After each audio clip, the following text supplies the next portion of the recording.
நான் உங்க நாகராஜ். இப்பவெல்லாம் ஆசீர்வாதம் வாங்க வர பக்தர்களை அடிச்சு துவம்சம் பண்றதுதான் சாமியார்களோட புது ஸ்டைலா இருக்கு. தன்னை கோரக்கரோட அவதாரம்னு சொல்ற ஒரு சாமியார் தன்னோட பக்தர்களை இடி மாதிரி அடிச்சு ஆசீர்வாதம் பண்ற ஒரு அதிரடி என் கண்ணு முன்னாடியே நடந்தது. உடலெங்கும் விபூதி பூசி கோரக்கர் அவதாரம் எடுக்கும் பத்மகிரி பாபா. அடி உதைதான் இவரது அதிரடி ஸ்டைல்.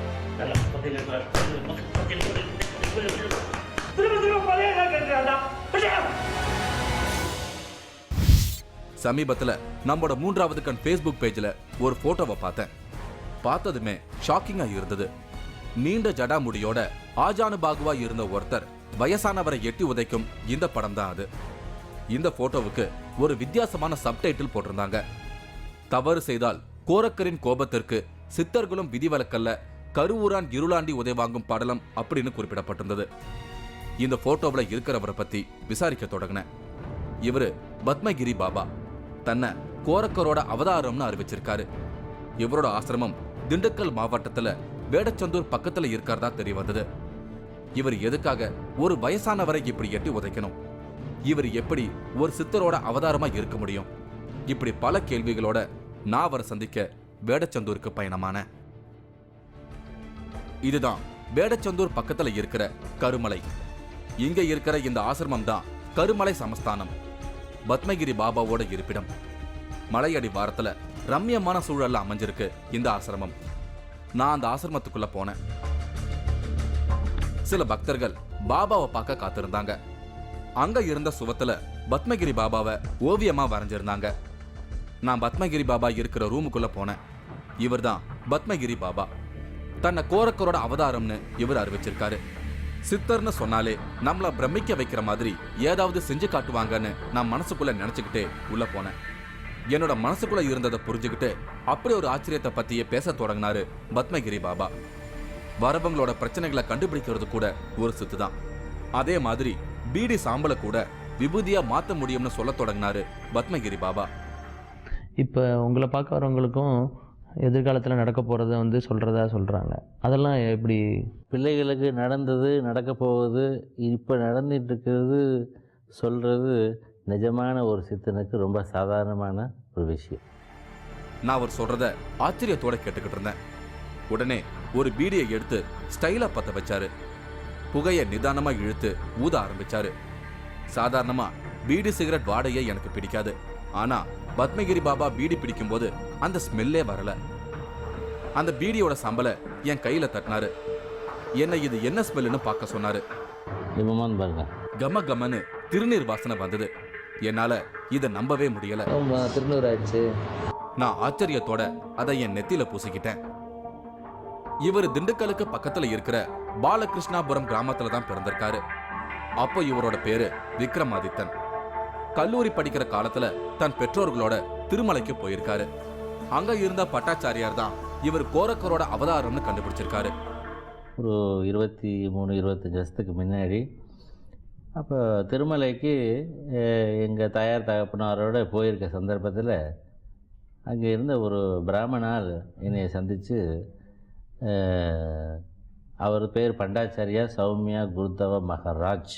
அவர் தான் வந்து முதல்ல நான் யாருன்னு உணர்ந்து கொண்ட அவர் வேணால் அவர் மகானா இல்லாமல் இருந்திருக்கலாம், ஆனால் என்னை உணரக்கூடிய தன்மை அவருக்கு இருந்தது. அவர் தான் வந்து என்னை உற்பத்தி பண்ணவர். கொல்லிமலையில மாணிக்க சித்தர் தான் இவருக்கு பத்மகிரி பாபான்னு பேரு வச்சிருக்காரு. நம்மோட 3வது கண் நிகழ்ச்சியில மாணிக்க சித்தரோட ஜீவசமாதியில இருந்துதான் அனீஸோட கொல்லிமலை பயணமே ஆரம்பமாச்சு.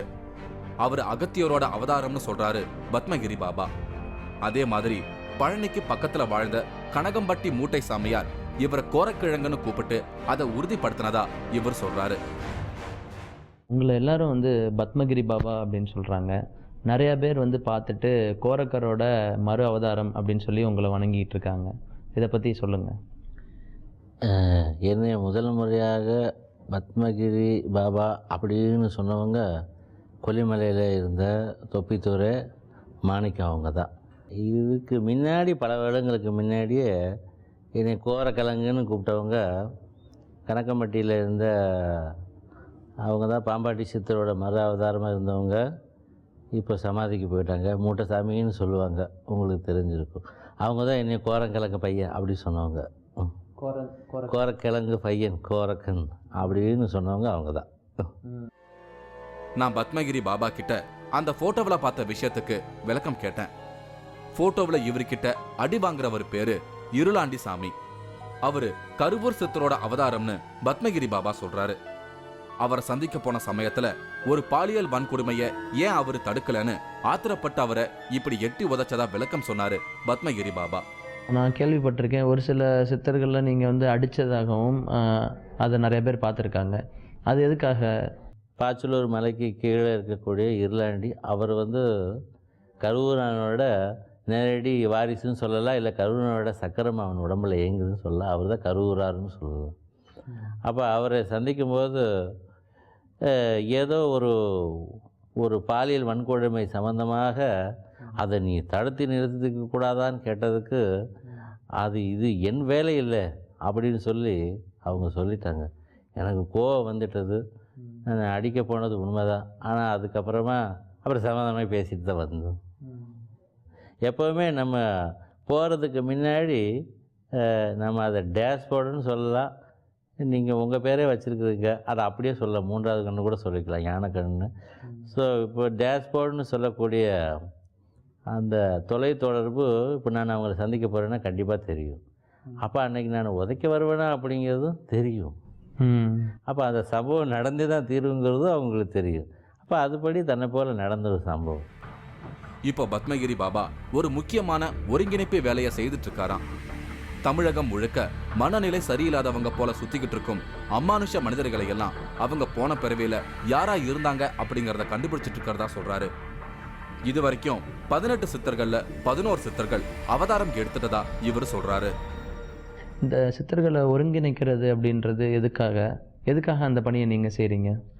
இந்த பணியை வந்து எனக்கு இருக்குது அப்படி சொல்லி உணர்த்துறவங்க கொல்லிமலை மாணிக்க அவங்க தான். இந்த 11 அப்படின்னு நான் சொல்லியிருக்கிறேன். அப்போ 18ல் 11 பேருக்கு இப்போ உடல் கிடச்சிருக்குது. அப்போ அவங்கள பூரா ஒருங்கிணைக்கணும்னு சொல்லி ஆளை குறிப்பிட்டது அவங்க தான். அந்த வேலையை செய்தால் எப்படி நீங்கள் காடையனோட வரலாறு எடுத்து பார்த்தீங்கன்னா நவக்கிரகத்தையும் ஒன்று செலுத்தக்கூடிய தன்மை படைத்தவனாக அவன் இருக்கிறான்னு சொல்லி, இப்போ அதே காடை இப்போ பேண்ட் சட்டையோட பழனியில் இருந்தாங்க. இப்போ அவங்களுக்கு உண்டான கிழமை பழனியில் முடிஞ்சிட்டது, கரூருக்கு கிழக்க போக சொல்லிவிட்டு இப்போ அவங்க அங்கே போயிட்டாங்க. அப்போ அது மாதிரி எப்படி கிரகங்களை அவங்க ஒன்று சேர்த்தாங்களோ இது மாதிரி இவங்களை ஒருங்கிணைப்பு பண்ணால் மக்களிடையே நிறைய நன்மைகள் நடக்கும். நான் இவரை மீட் பண்ண போயிருந்த சமயத்திலையும் அப்படி சிலரை சந்திக்க போறதா கிளம்பினாரு பத்மகிரி பாபா.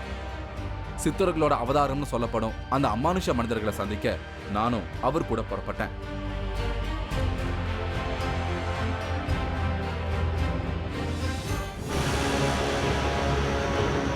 ஆறு பிளேனு, 6 ரயிலு, 6 கப்பல், இதெல்லாம் உங்களுக்கு ஃப்ரீ.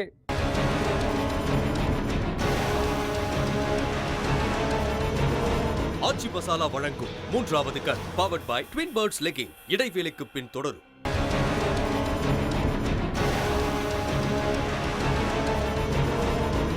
ஆச்சி மசாலா வழங்கும் 3வது கண் powered by Twin Birds legging தொடர்கிறது. இன்னைக்கு நான் திண்டுக்கல் மாவட்டம் வேடச்சந்தூர் பக்கத்துல இருக்கிற கருமலைக்கு வந்திருக்கிறேன்.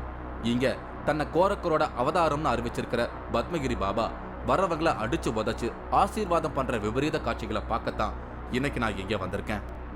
இன்னைக்கு திண்டுக்கல்ல இருக்கிற 3 பேரை சந்திக்க போறதா டெலிபதி முறையில அவங்களுக்கு செய்தி அனுப்பி இருக்கிறதா பத்மகிரி பாபா சொன்னாரு. இப்போ சந்திக்கிறதுனா அவங்களுக்கு போன முடியும் வந்து தவறும் இல்லை. அப்போ நம்ம சந்திக்க வரோம் அப்படிங்கிறது அவங்களுக்கு முன்னக்கூட்டியே தெரிஞ்சிருக்கு. இப்படி என்ன மாதிரி தகவல் அனுப்புறதுன்னா நீங்கள் எப்படி தகவல் அனுப்புவீங்க? சிந்தனையை ஒருமுகப்படுத்தி மனசுக்குள்ளே அவங்க உருவத்தை கொண்டு வந்தால் அப்படியே பேசிக்கலாம்.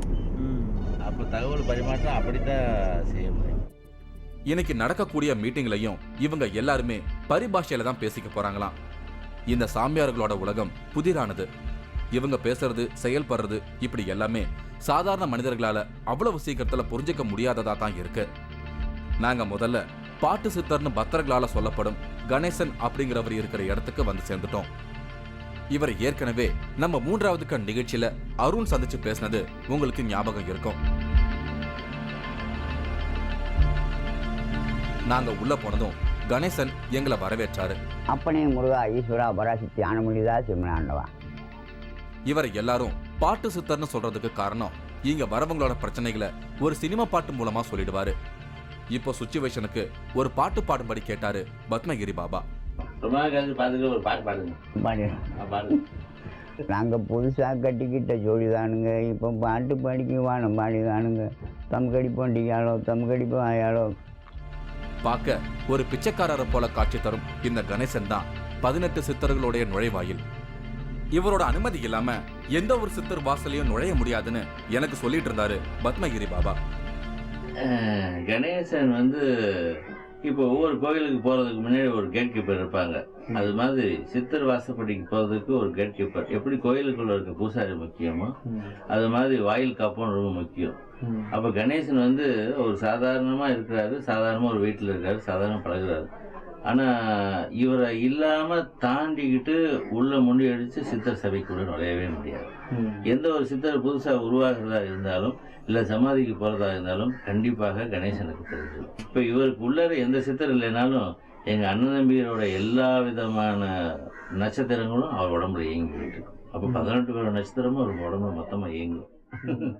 இப்போ என்னோட நட்சத்திரமும் இயங்குது, நான் பக்கத்தில் உட்காந்துருக்கீங்க கேட்டால் ஆமாம் என்னோட நட்சத்திரம் அவர் உடம்புல இயங்கிட்டு. பத்மகிரி பாபா பாட்டு சித்தருக்கு பீடி கொடுக்க அவரும் தயங்கியபடியே வாங்கினாரு. பீடிய வாயில வைக்காம கையில பிடிச்சு ஊதுபத்தி பத்த வைக்கிற மாதிரி பத்த வச்சு புகையை இழுக்க ஆரம்பிச்சாரு.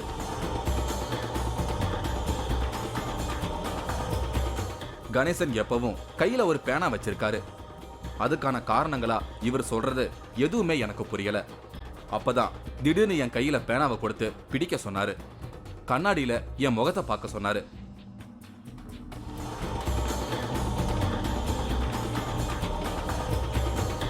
வெகு சீக்கிரத்துல நான் திரைத்துறையில பிரபலமாக போறதை தான் பாட்டு சித்தர் இப்படி மறைமுகமா உணர்த்துறதா பத்மகிரி பாபா எனக்கு விளக்குனாரு.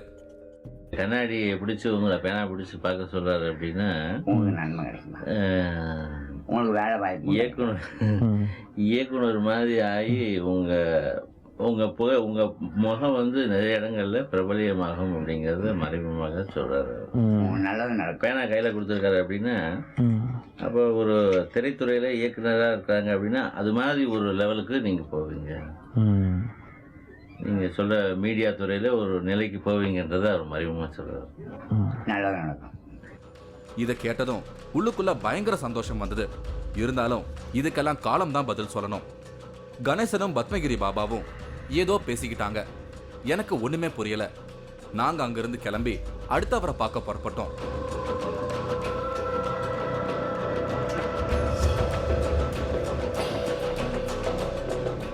நாங்க இப்போ டெய்லர் சாமி இருக்கிற டெய்லர் ஷாப்புக்கு வந்துட்டோம்.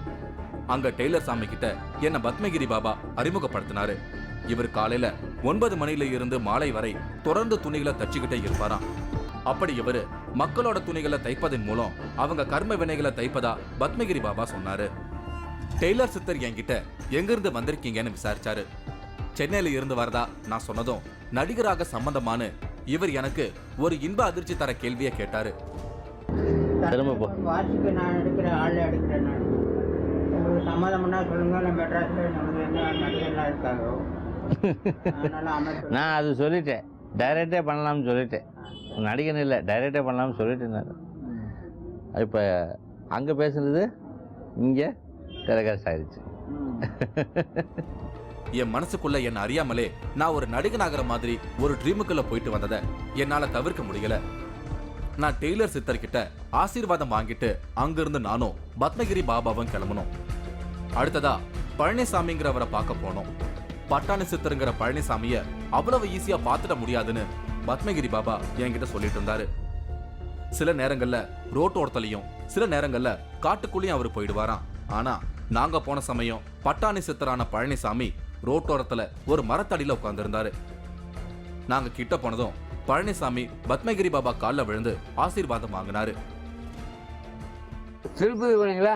நான் திருப்பதி போயிட்டு வந்துட்டேன். எப்போ? நான் போய் ஒரு வாரம் ஆச்சு.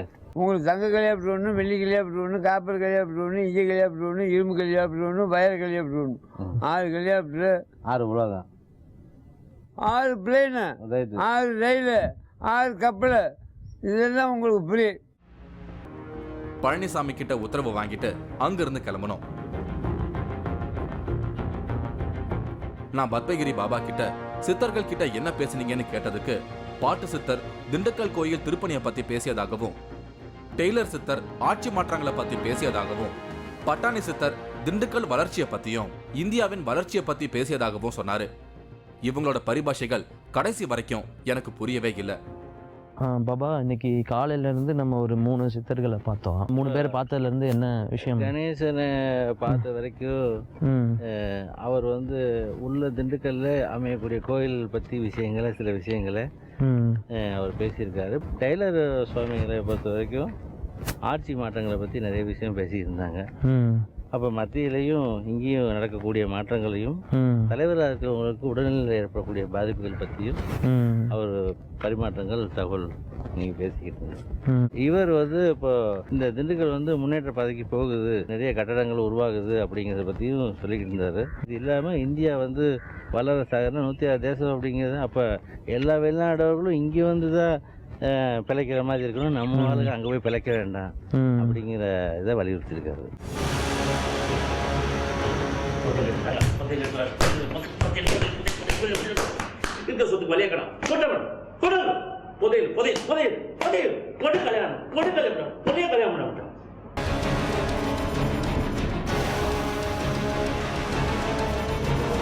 ஆச்சி மசாலா வழங்கும் 3வது கண் powered by Twin Birds legging. இடைவேளைக்கு பின் தொடரும்.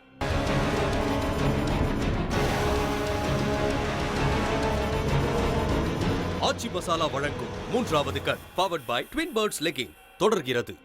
நான் இன்னைக்கு திண்டுக்கல் மாவட்டம் வேடச்சந்தூர் பக்கத்துல இருக்கிற கருமலைக்கு வந்திருக்கிறேன். இங்க இருக்கிற பத்மகிரி பாபாங்கிறவரு தன்னை கோரக்கரோட அவதாரம்னு அறிவிச்சிருக்காரு. அது மட்டும் இல்லாம பௌர்ணமி நாட்கள்ல உடம்பு முழுக்க விபூதி பூசி கோரக்கரா இவர் மாறும் சமயங்கள்ல வர பக்தர்களை அடிச்சு உதச்சுதான் ஆசீர்வாதம் செய்யறதா எனக்கு சொல்லி இருந்தாங்க. அதை பார்க்கத்தான் இன்னைக்கு நான் வந்திருக்கேன். இன்னைக்கு பௌர்ணமி. இன்னைக்கு பத்மகிரி பாபா உடல் முழுவதும் விபூதி பூசி கோரக்கரா மாறுவதை பார்க்க நிறைய பேர் வந்திருந்தாங்க. இப்ப பத்மகிரி பாபா கோரக்கரா மாற தயாராயிட்டு இருந்தாரு. அவருக்கு முன்னால ஒரு தட்டு நிறைய விபூதி இருந்தது. அவரோட உதவியாளர்கள் திருநீரை அள்ளி பாபாவோட உடம்புல பூசினாங்க.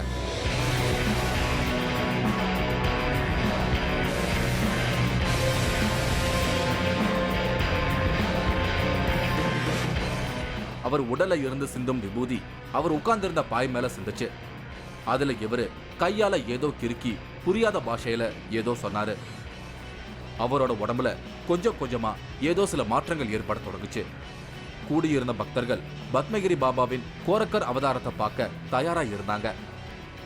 அகோரிகள் தான் இப்படி உடம்பு முழுக்க சாம்பலை பூசிக்கிட்டு உக்கரமான பூஜைகள் செய்வாங்கன்னு நான் கேள்விப்பட்டிருக்கேன். ஆனா இவ்வளவு நேரம் என்கிட்ட ரொம்ப சாந்தமா பேசிக்கிட்டு இருந்தவரு இப்போ இப்படி உடம்பு முழுக்க விபூதி பூசிக்கிட்டு ஆக்ரோஷமா மாறும் இந்த காட்சியை பார்க்கவே எனக்கு ஷாக்கிங்கா இருந்தது. கொஞ்ச நேரத்துல பத்மகிரி பாபா முழுசா கோரக்கரா மாறிட்டதா அங்க இருந்த பக்தர்கள் சொல்ல தொடங்கினாங்க. வரிசையா எல்லாரும் அவரோட காலில் விழுந்து ஆசீர்வாதம் வாங்க தொடங்கினாங்க.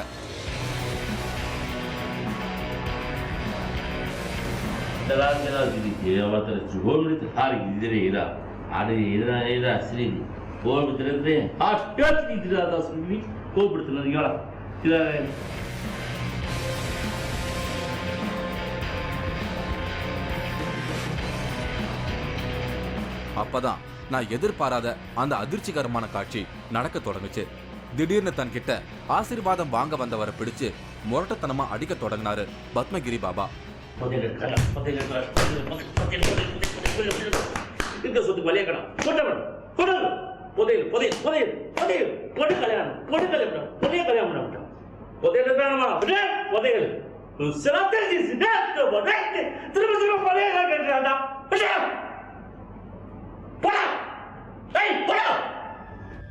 பார்த்துக்கிட்டு இருந்த எனக்கு படபடப்பாச்சு. அடி ஒன்னொன்னும் இடி மாதிரி விழுகிற சவுண்டு எனக்கு கேட்டுச்சு. திங்க சோறு இல்ல புதையல் கேக்குதாடா புதையல்னு கேட்டுக்கிட்டே கண்ணா பின்னான்னு அடி பின்னிட்டாரு. சாமியாருங்க எல்லாம் இப்படி அடி வெளுத்துனாங்கன்னா நிறைய பேர் இவங்க கிட்ட ஆசீர்வாதம் வாங்க வரவே யோசிப்பாங்க. அவரை அடிச்சு விரட்டுற அதே கோபத்தோட கையில ஒரு குச்சியை எடுத்துக்கிட்டு புறப்பட்டாரு. குச்சியால அடுத்து யார அடிப்பாரோன்னு தோணுச்சு. அதனால கொஞ்சம் தள்ளியே நானும் அவரை ஃபாலோ பண்ண தொடங்கினேன். வேகமா ஆசிரமத்தை விட்டு வெளியே நடந்து போனாரு. நானும் அவர் பின்னாடியே போனேன். மற்றவங்களும் கூடவே வந்தாங்க. உள்ளுக்குள்ள பயம் இருந்ததால கொஞ்சம் டிஸ்டன்ஸ் மெயின்டைன் பண்ணியே தான் போனேன். திடீர்னு அங்க இருந்த ஒரு வேப்பஞ்செடியில இருந்து கொஞ்சம் வேப்பலைய பறிச்சு எடுத்துக்கிட்டாரு. திரும்பவும் நடக்க தொடங்கினாரு.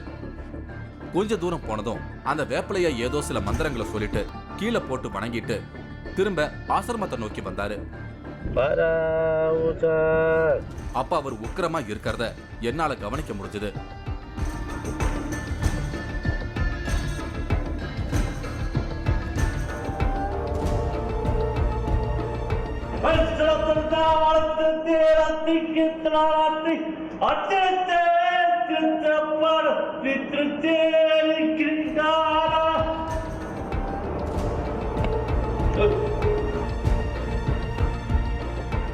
அவர் உள்ள போன பிறகு கொஞ்ச நேரம் யாருமே உள்ள போகாம காத்திருந்தாங்க.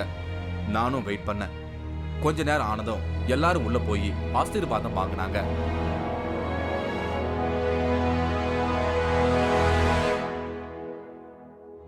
அப்போ அடி வாங்கினவரும் உள்ள போய் திரும்பவும் பாபா கிட்ட ஆசீர்வாதம் வாங்கிட்டு வந்தாரு. நான் அவரை சந்திச்சு பேசினேன். இவரு பன்னீர்செல்வம். பாபாவை பார்க்க 1.5 வருஷமா இங்க வந்துட்டு போயிட்டு இருக்காராம். இது வரைக்கும் தன்னை பாபா அடிச்சதே இல்லைன்னு மனசுக்குள்ள வருத்தப்பட்டு இருந்திருக்காரு. இன்னைக்குதான் அடி வாங்குற பாக்கியம் கிடைச்சதா சந்தோஷப்பட்டாரு பன்னீர்செல்வம். இப்போ பாபாவை பார்க்க வந்தீங்க, உங்களை திடீர்னு அடிச்சிட்டாரு, என்ன நடந்தது? எவ்வளோ நாளாக பாபா வந்து பார்த்துட்டு இருக்கீங்க? கிட்டத்தட்ட ஒரு 1.5 வருஷம் வந்துட்டு இருக்கிறீங்க. வர்றப்பெல்லாம் மனசில் நினைப்பீங்க, ஒரு அடிச்சாருன்னா பரவாயில்லன்னு சொல்லிட்டு. அடிக்க மாட்டாரு. உன்னை ஏண்டான்னு அடிக்கிறேன் பாரு, பாசமாக பேசுவார். இன்னைக்கு வந்து அவருடைய அவதாரம் வந்து கோரக்க அவதாரம் இருக்கு. எப்பவுமே திடீர்னு இந்த மாதிரி அவதாரத்துக்கு போயிடுவாரு. திருநூறு ஃபுல்லும் பூசிட்டு அந்த அவதாரத்துக்கு போயிடுறாரு. இந்த மாதிரி சூழ்நிலை அடிப்பாரான்னு நினச்சிட்டு உட்காந்துருந்தேன். கரெக்டாக என்னை கூப்பிட்டு அடிச்சிட்டாரு. இந்த அடி வாங்கினது வந்து எனக்கு வந்து ஒரு ரிலீஸ். என்னுடைய இது என்னன்னா, என்னுடைய பூர்வ ஜென்ம பாவங்கள் சொல்லுவாங்க இல்லைங்களா, பூர்வ ஜென்ம அப்பா அம்மா கர்ம வினைகள்லாம் என்னோட போயிடுச்சு. இன்னையோட இந்த 1.5 வருஷத்துக்கு அப்புறம் இன்னையோட போகுதுன்னு வச்சுங்களேன். யோக நிலையில உயர்ந்தவங்க கிட்ட இப்படி அடி வாங்கிறது ரொம்பவே நல்ல பலன்களை கொடுக்கும் அப்படிங்கிற ஒரு நம்பிக்கை சமீப காலமா சித்தர்கள் வழிபாட்டுல இருக்கிறவங்க மத்தியில பரவிக்கிட்டு இருக்கு. நானும் அப்படித்தான். சிகரெட் சித்தர், சாய் ஆறுமுக பாபா இப்படி சிலர் கிட்ட அடி வாங்கி இருக்கேன். ஆனா இன்னைக்கு இவர் அடிச்ச அடிய நினைச்சு பார்க்கும்போது எனக்கு உடம்பெல்லாம் பதறுது. இங்க வரவங்க எல்லாருமே இவரை கோரக்கரின் மறு அவதாரமா தான் பாக்குறாங்க. அவரும் தன்னை நாடி வரவங்க கிட்ட தன்னோட சித்துனால உதவுறதே தன் கடமைன்னு சொல்றாரு. நானும் பத்மகிரி பாபா கிட்ட ஆசீர்வாதம் வாங்கிட்டு அங்கிருந்து கிளம்புனேன். மீண்டும் ஒரு வித்தியாசமான அனுபவத்தோட நான் உங்களை சந்திக்கிறேன். அதுவரை உங்களிடமிருந்து விடைபெறுகிறேன். சாமி சிலைகளைப் போல் மனித உடலுக்கும் அபிஷேக ஆராதனை. சித்த ரகசியத்தின் நேரடி காட்சிகள். பரிகார பூஜை பண்ணாரு. அவர் பண்ணிக்கிட்டு இருக்கும்போதே இடையில என்ன நடந்ததுன்னு தெரியல. அப்புறம் திடீர்னு நான் முழிச்சது மட்டும்தான் தெரிஞ்சது. நீங்களும் இந்த திகில் பயணத்தில் கலந்து கொள்ள ஒரு வாய்ப்பு. 3வது கண் டிவி ஷோ என்ற ஃபேஸ்புக் பக்கத்தில் எங்களோடு இணைந்திடுங்கள். உங்களது அமானுஷ்ய அனுபவங்களை பதிவு செய்து இந்த நிகழ்ச்சியில் பங்கு பெறும் வாய்ப்பை பெறுங்கள்.